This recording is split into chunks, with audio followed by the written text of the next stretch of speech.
नमस्कार, मैं युधिष्ठिर उपाध्याय। क्रिकेट में करारी हार और भयंकर बेइज्जती के बाद से ही पाकिस्तान बुरी तरह से बौखलाया हुआ है। पाकिस्तानी अब मुंह छिपाकर घूम रहे हैं, लेकिन इसी बीच पाकिस्तानी सेना ने बॉर्डर पर एक ऐसी नापाक हरकत की है जिसके बाद भारतीय सेना ने भी मुंहतोड़ जवाब दिया है। दरअसल ऑपरेशन सिंदूर के दौरान भारतीय सेना ने पाकिस्तान के आतंकी ठिकानों और कई एयरबेस को कैसे उड़ाया, ये पूरी दुनिया ने देखा। और इसके बाद पाकिस्तान ने किस तरह से सीज फायर के लिए भारत के आगे गुहार लगाई, ये भी हर किसी को अच्छे से पता है। उम्मीद की जा रही थी कि अब पाकिस्तान ऐसी कोई हरकत नहीं करेगा, वो सुधर गया होगा, लेकिन पाकिस्तान कहां सुधरने वाला है। एक बार फिर से उसने बॉर्डर पर सीज फायर का उल्लंघन किया है।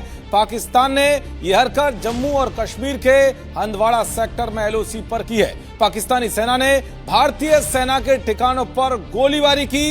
ये गोलीबारी लगभग 1 घंटे तक चली, जिसका भारतीय सेना ने भी मुंहतोड़ जवाब देते हुए पाकिस्तानी चौकियों को धुआं धुआं कर दिया।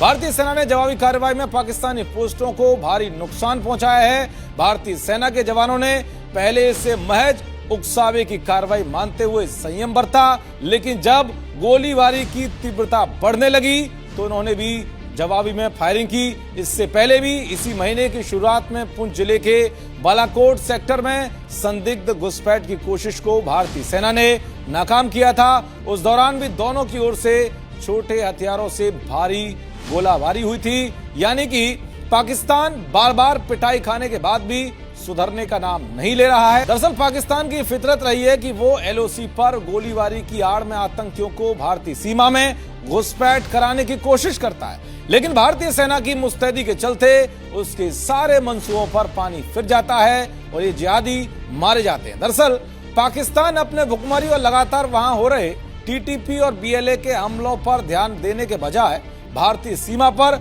फिर से तनाव बढ़ाने की कोशिश कर रहा है। लेकिन उसे अब ध्यान में रखना चाहिए कि इस बार अगर कोई हिमाकत की तो इसका अंजाम उसे भारी भुगतना पड़ेगा। खुद भारतीय सेना उसे चुनौती दे चुकी है। देखते रहिए जी न्यूज़। नमस्कार।